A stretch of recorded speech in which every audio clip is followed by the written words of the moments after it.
question for you. Do you think Atlantis could be real? It remains as one of history's greatest mysteries. The legend began with Plato, all the way back in ancient Greece. The tale of a civilization that formed and prospered before our own. Atlantis was supposedly a highly technological society, much like the Mayans. But, as the legend says, due to the people's greed, they were punished by a flood that destroyed and submerged their cities. Different theories try to guess Atlantis' location. Some say it was in the Mediterranean Sea. Some say it's beneath the Bermuda Triangle. But, as science has shown us, Atlantis may be only an allegory for humankind. Today, you'll discover several amazing underwater cities that you have never heard of. They existed indeed and are not just a myth. We're taking you on an excursion to the underwater city of Baia, which is on the coast of Italy. Known as the Las Vegas of the Roman Empire, Baia was a resort city. The Roman elite traveled there for recreation. Imagine an open-air spa. That was Baia. You can visit the submerged town by scuba diving and get close to that perfectly preserved, magnificent Roman sculpture.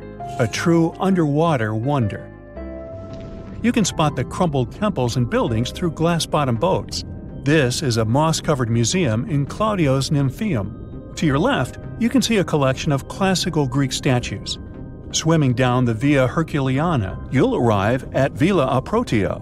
Villas are Italian-style houses, and here you can admire their original marble floors. Notice the black and white patterns and the astounding shapes they make. Next, you'll arrive at Portus Julius. Can you see the collapsing wall structures at the bottom of the seafloor? You'll see well-preserved columns and limestone floors.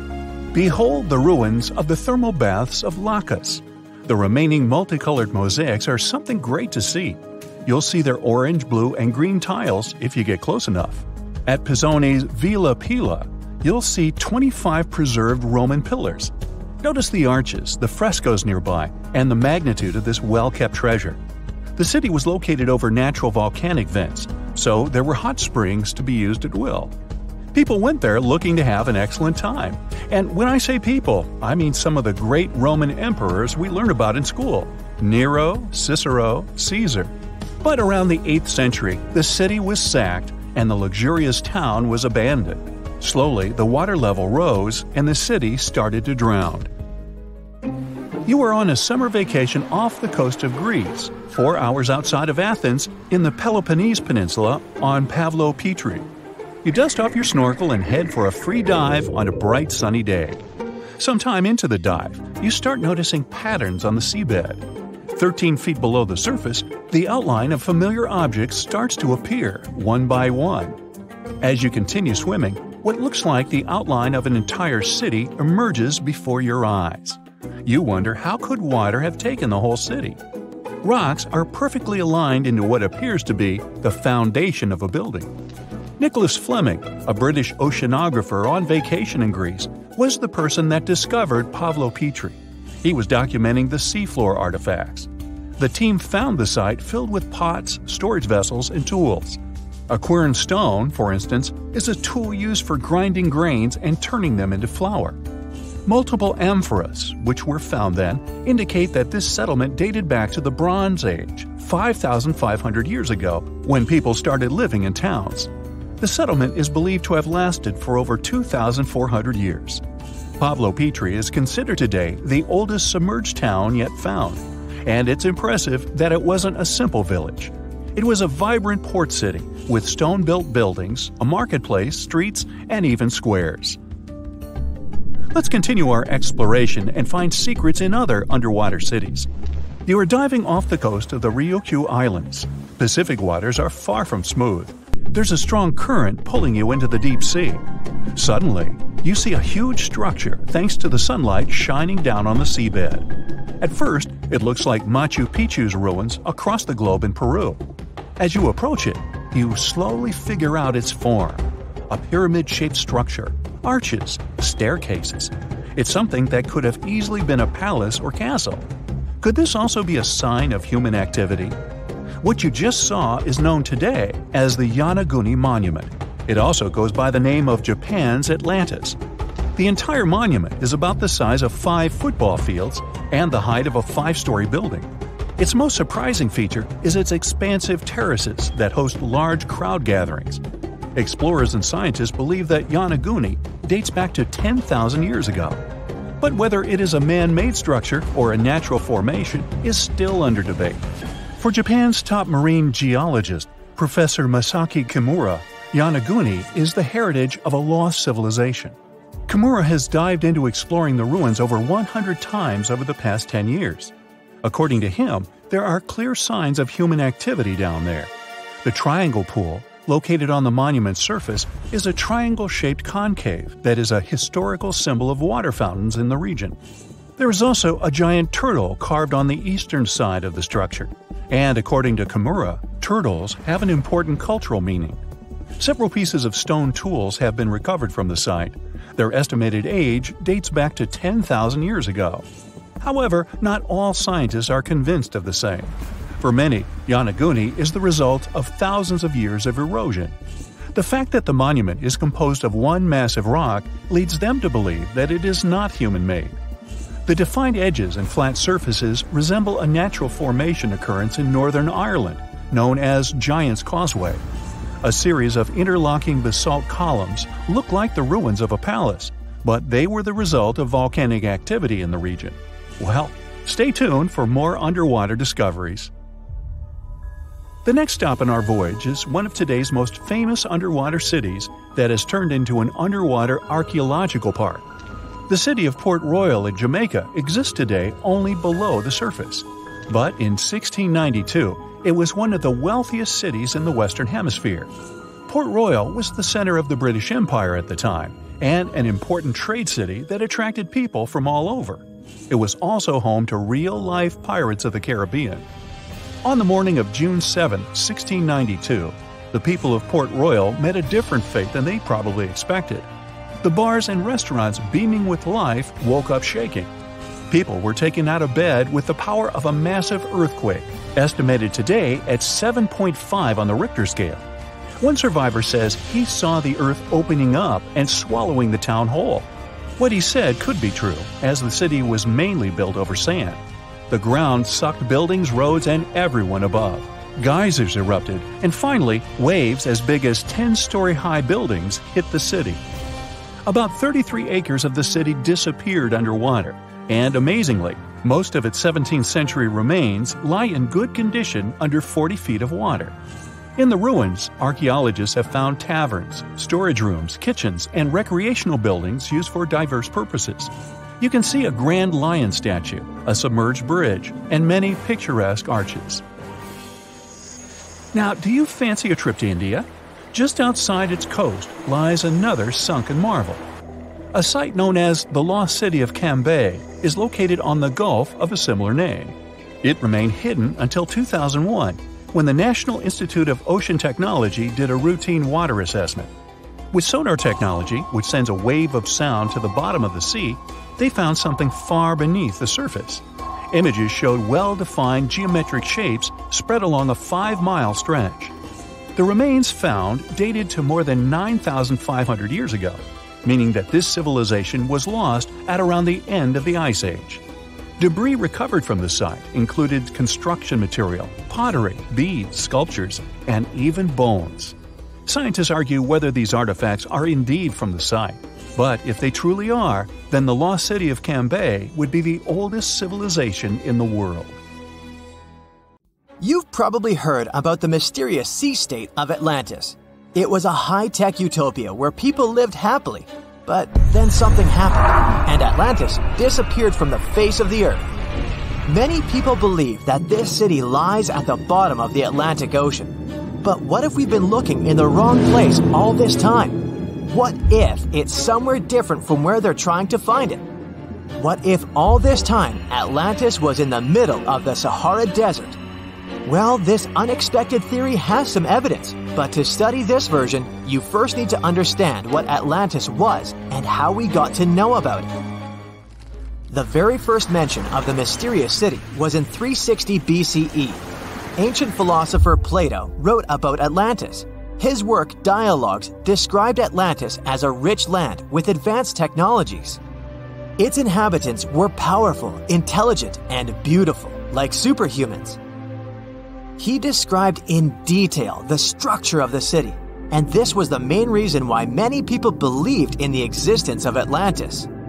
According to his records, the Atlanteans built this place in several concentric circles of black and red stone. Then they covered these circles with brass, tin, and precious metals. In the city, there were water channels on which ships sailed. The Atlanteans were sailors, so they built a passage from their city to the open sea. On the internet, you can find many drawings of Atlantis, created based on Plato's descriptions. Take a look at these drawings and an actual photo of the Eye of the Sahara. This place in the Sahara has a shape of several concentric circles. It looks as if a destroyed city left a trace on the sand. Many people have written online that the lost city was located there, but no one could prove it. Once upon a time, the Sahara was filled with rivers and lakes. In prehistoric times, there was only water there. So far, everything matches. The Eye of the Sahara was first discovered in the 1930s. This place was considered a crater from a fallen meteorite. But in the middle of the 20th century, scientists conducted a soil analysis and refuted the version with a fallen space rock. In the end, everyone agreed that this was a dome of molten rocks under which magma was raging. For millions of years, wind and water had been destroying the formed landscape and eventually made it look like perfect circles.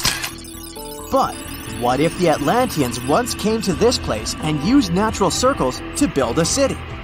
In this case, we would have many traces and artifacts from this developed civilization. And yes, archaeologists did find some arrowheads, spears, oars, and other things there. But this has nothing to do with Atlantis. In the Eye of the Sahara, a multitude of Acheulean artifacts lies. It was an ancient tribe that frequented this place. For the first time, Acheulean tools appeared more than 1.5 million years ago. Some of the items found there may be 130,000 years old, and according to the records, Atlantis existed about 12,000 years ago. Archaeologists found no artificial structures in this place. There was also no debris or traces of a large city. People would have found some stuff if a big city with advanced technologies had existed here. The main supporter of this idea was one YouTube channel. It collected 1 million views and attracted the attention of many historians and anthropologists. The theory that the Eye of the Sahara is Atlantis was quickly refuted. People found too many discrepancies between this place and the description of Atlantis. The author tried to catch the viewer's attention by presenting external similarities between the natural landscape and the fictional ancient city. Another popular theory claims that Atlantis was a real continent located off the Bahamas, but then this city was swallowed up by the Bermuda Triangle. According to this legend, the city ruins still lie at the bottom of the triangle, but there's no confirmation of this theory either. Writer Charles Berlitz invented it. Adherents of this theory claim that the walls and streets in the western part of the Bahamas might be the ruins of Atlantis. But scientists disagree. They have proven that these walls are natural formations of coastal rocks. There are also rumors that the story of Atlantis was inspired by an actual historical catastrophe, the Black Sea Flood. This is the Bosporus, a strait in Turkey connecting the Black Sea and the Sea of Marmara. Around 5600 BCE, the Black Sea was twice as small as it is now and had many cities on its shores. Unfortunately, a huge flood destroyed this flourishing civilization. Within a year, cities descended underwater, and surviving inhabitants moved to foreign lands and spread stories about the flood. Maybe these stories inspired Plato to come up with Atlantis. In the 1950s, people came up with another version. Atlantis was the continent that is now Antarctica. Tens of thousands of years ago, a warm continent with a developed city shifted to the northern part of our planet because of the movement of Earth's crust. The Atlanteans couldn't adapt to the cold conditions, and Atlantis was covered with a thick layer of ice. This theory was refuted when scientists began studying the tectonic plate's nature. It turned out that Earth's crust couldn't have moved such a huge continent as Antarctica. The tectonic plates don't behave this way at all. But the main question is, was Atlantis real? No one had described it before Plato. Perhaps the philosopher came up with it. Maybe he did this to emphasize the correctness of his views on life and to identify his philosophical theories. In his works, he wrote a lot about divine and human nature and how people can destroy this nature. He spoke of decaying ideal societies because of immoral behavior and vices. The Atlanteans were once moral, spiritual people who created a utopia, but then they became greedy and mean. They destroyed their inner nature, and for this, they had to witness the destruction of their city. One night, fires and earthquakes hit Atlantis and plunged the city into the sea. The higher powers punished people for their immoral behavior, and Plato also wanted everyone to be afraid of moral decay. But judging by the descriptions of the earthquakes and fire, it may seem that Atlantis was destroyed by a volcanic eruption, as it was with the ancient Roman city of Pompeii. And such destructions have happened pretty often throughout history. Natural disasters ruined many developed cities. One of the most famous cases occurred in 1100 BCE in the Mediterranean Sea, when a volcanic eruption destroyed the highly developed Minoan society. The Minoan society existed for about 2,000 years. These people mostly lived on the islands of Crete and Santorini, located north of Crete. The Minoans had beautiful houses, a sewage system, and a developed economy. They were engaged in agriculture, grew fruits and vegetables, painted frescoes, and made jewelry. They were the first people to found the thalassocracy, an empire based on the sea. They lived off of fishing, piracy, and maritime trade. At the time, they performed cruel rituals, and their way of life was far from moral. They were used to earthquakes on the island of Santorini, so they reinforced the walls of the city with wooden beams, but they didn't know what a volcanic eruption was. And when the sulfur smell appeared in the air, they didn't suspect the impending catastrophe. When the volcano spilled out tons of lava and ash, all the residents of Santorini abandoned their homes and tried to escape, but they couldn't. The eruption and earthquake triggered a tsunami. A large wave flooded the coastal part of the island of Crete. This hit the economy of the Minoans hard and destroyed their port harbor. Then, foreigners attacked Crete and finally destroyed the developed civilization. Some historians think that Plato could have referred to the Minoan Empire when describing Atlantis. Using their example, he showed how immoral actions could destroy people. So, imagine you're 15 and you get bored of playing video games. Instead, to pass the time, you decide to give some attention to an old hobby of yours, tracking down lost Mayan cities. You've heard that some ancient civilizations are said to have built entire cities based on constellations, so you decide to check out whether that was true for the Mayans. You find a book containing all the constellations the Mayan civilization believed to exist. You open good old Google Maps and map every ancient Mayan city discovered to date. You start seeing that this information actually matches. And truly, the biggest ancient Mayan cities correspond to the brightest and biggest stars of the Mayan constellations. Okay, this is getting interesting. You manage to map out over 100 ancient cities when you suddenly notice something strange. There's an area in the Yucatan Peninsula in Mexico where archaeologists have unearthed 2 Mayan cities. But on the constellation map, there are 3 stars. Could this mean there is a long-lost city waiting to be discovered nearby? You might think this sounds too daydreaming, but the story is actually true. The previous account happened to a Canadian teenager named William Gaddery. The boy is known as a science genius and had even won an award for the constellation theory we presented just now. When he noticed that a 3rd city was missing from the 23rd constellation he was examining, he began to scour the internet for satellite pictures that could help him solve this mystery. He looked into images from NASA, JAXA, a Japan-based satellite company, and Google Earth. These images were still insufficient to answer his questions, so he reached out to a friend inside the Canadian Space Agency. His friend provided him with state-of-the-art satellite imagery that gave him the answer he was looking for.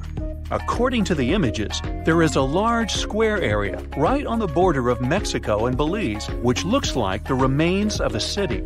William took the images to a remote sensing expert known as Dr. Armand Larocque from the University of New Brunswick. They studied the images thoroughly and concluded that the area could be housing 30 buildings and even a large pyramid. The scientific and archaeological community went crazy with the 15-year-old's discovery. Could this really be true? Some background. Lost Mayan cities began to be unearthed in the mid-20th century. Since then, ruins from cities such as Tikal, Palenque, and Uxmal have been rediscovered.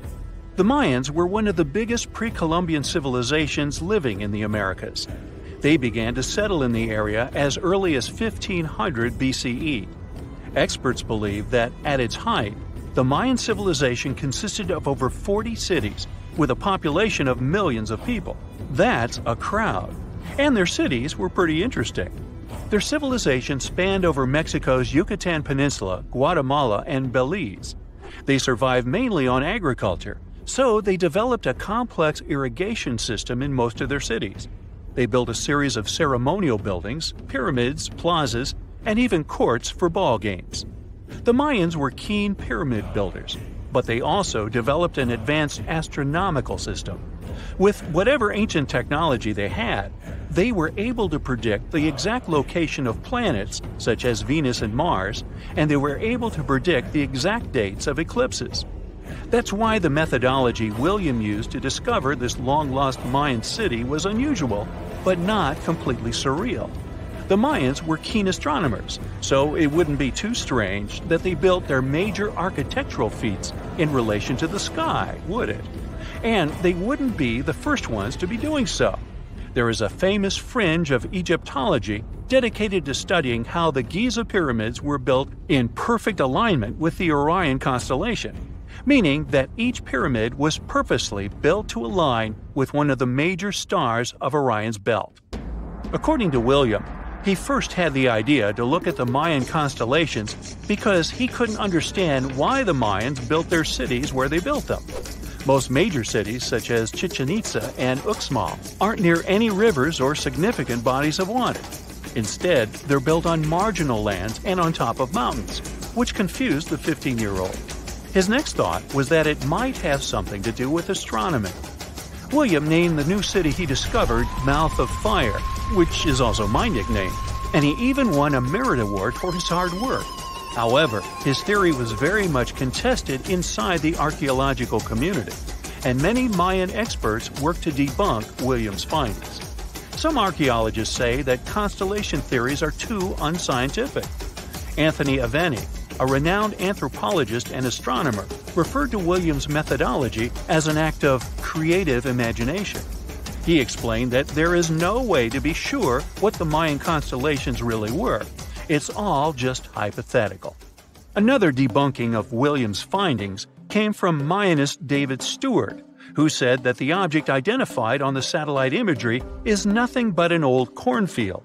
His claim was supported by an expedition that took place near the area in 2021, when the archaeologists present reported there was nothing at all in this area. Still, a 15-year-old boy almost found a long-lost Mayan city, which is pretty exciting if you ask me. Similar techniques as those used by William are actually being used to unearth lost civilizations all over the world. According to space archaeologist Sarah Parquet, satellite imagery has been a key player in discovering ancient cities in Egypt and other places. Sarah herself spends most of her days scouring images for any sign of where there could have been cities long ago. What happens, she says, is that any time you have something buried, it's going to be covered either by vegetation, soil or sand, or some other modern construction on top of it. In order to assess whether there is something hidden under large canopies of vegetation or not, she uses infrared technology, for instance. A major recent discovery in Brazil was done in a similar way. Satellite imagery detected a network of trenches dating back to 200 to 1200 CE. These suggest settlements that could have supported around 60,000 people.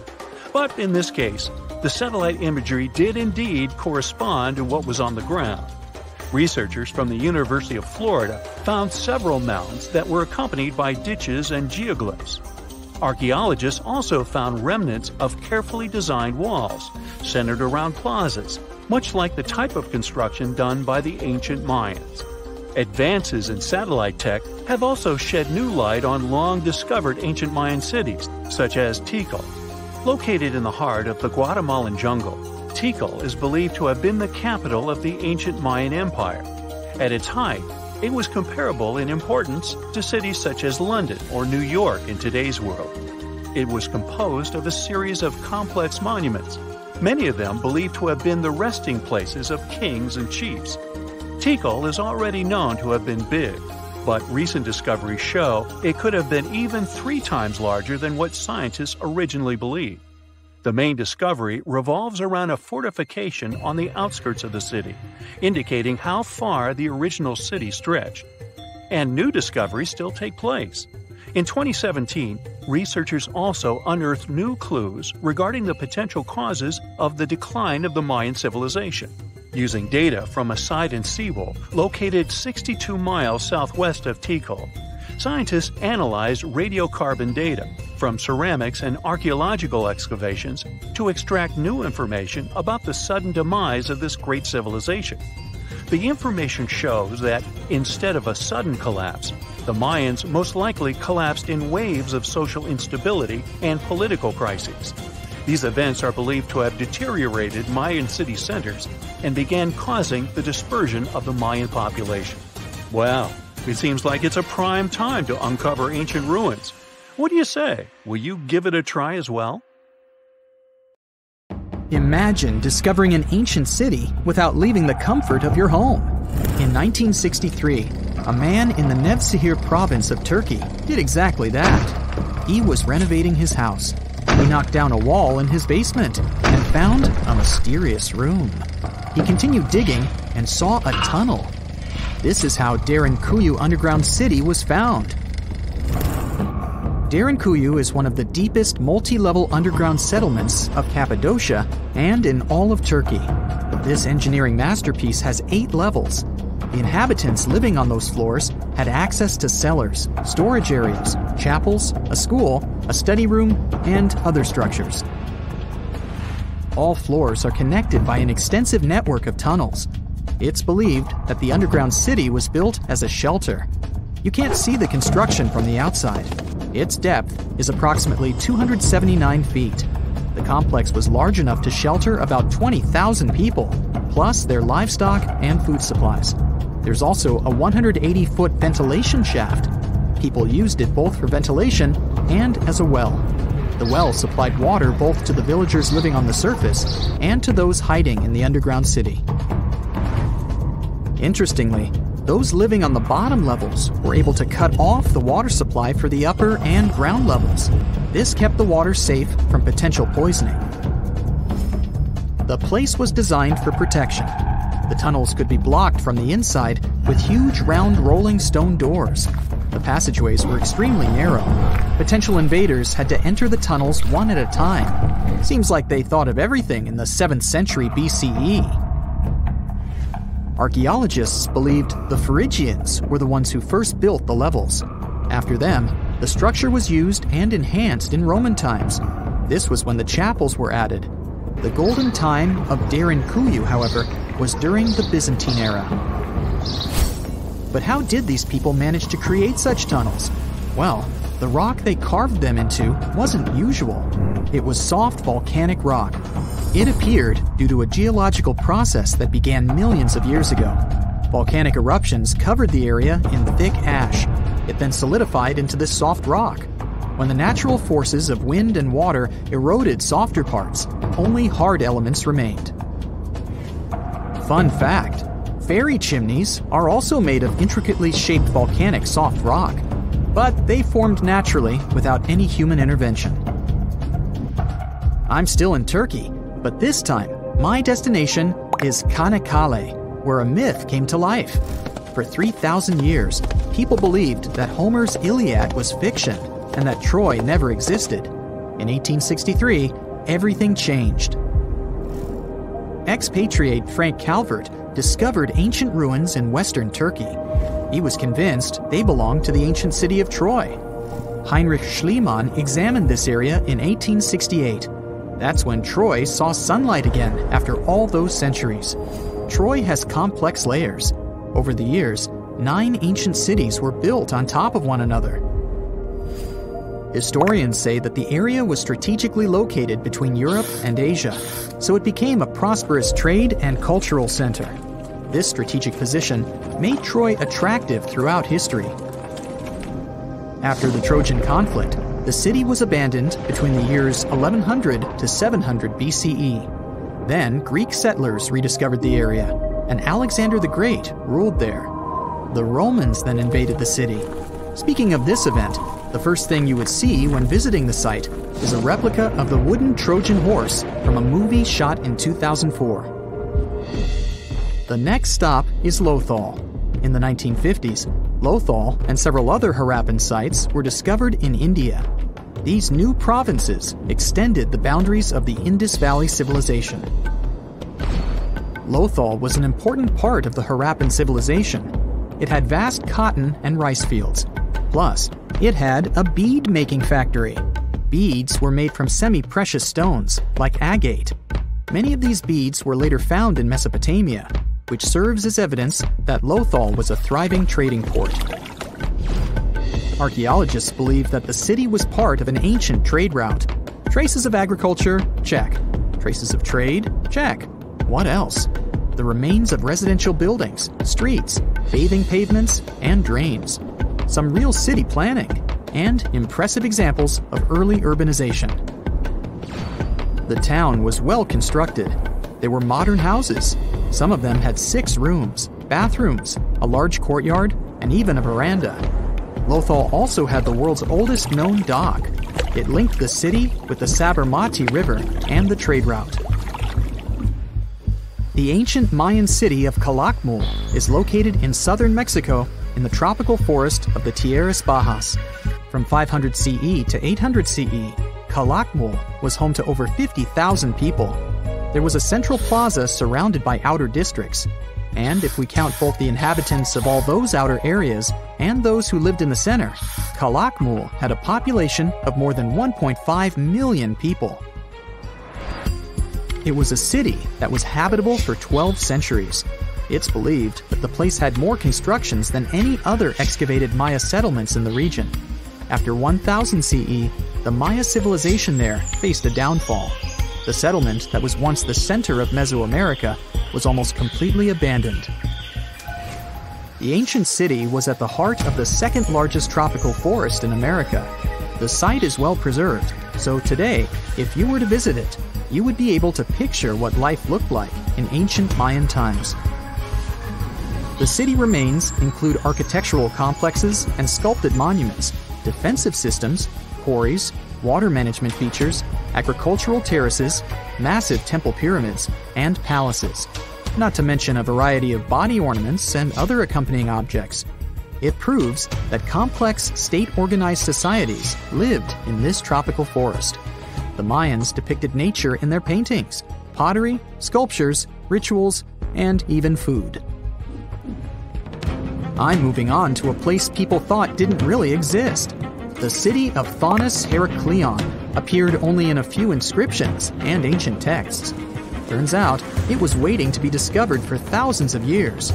Scientists searched the majority of the coast of Egypt. But then, archaeologist Frank Gaudio and his team detected a colossal face looking at them from under the water. The ancient city of Heraklion was discovered completely submerged 4 miles off Alexandria's coast.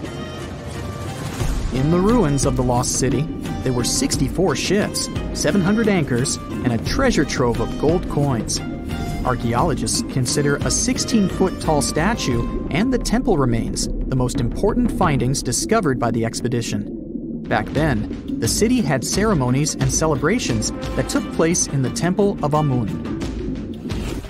The ruins and artifacts were made from granite and diorite, so they were in good condition even after having been in contact with water for centuries. They give people a glimpse into what life was like 2,300 years ago in one of the most important trade ports of the world. The city had a network of canals.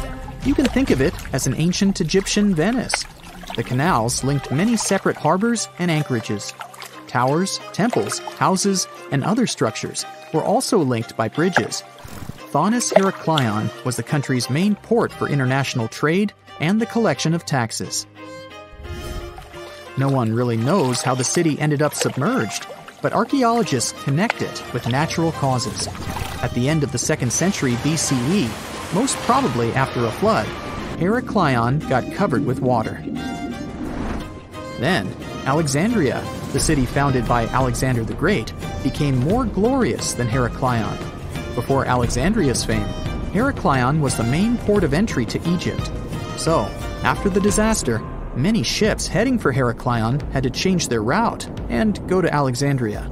Heracleion lost its glory until its rediscovery in 1933. Mesa Verde is an American national park in Colorado. The park is the largest archaeological preserve in the U.S., with more than 5,000 sites, including 600 cliff dwellings. Mesa Verde means green table in Spanish.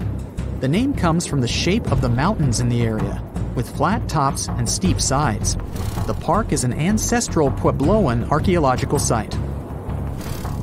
Starting from 7500 BCE, a group of nomadic Paleo-Indians seasonally lived in Mesa Verde.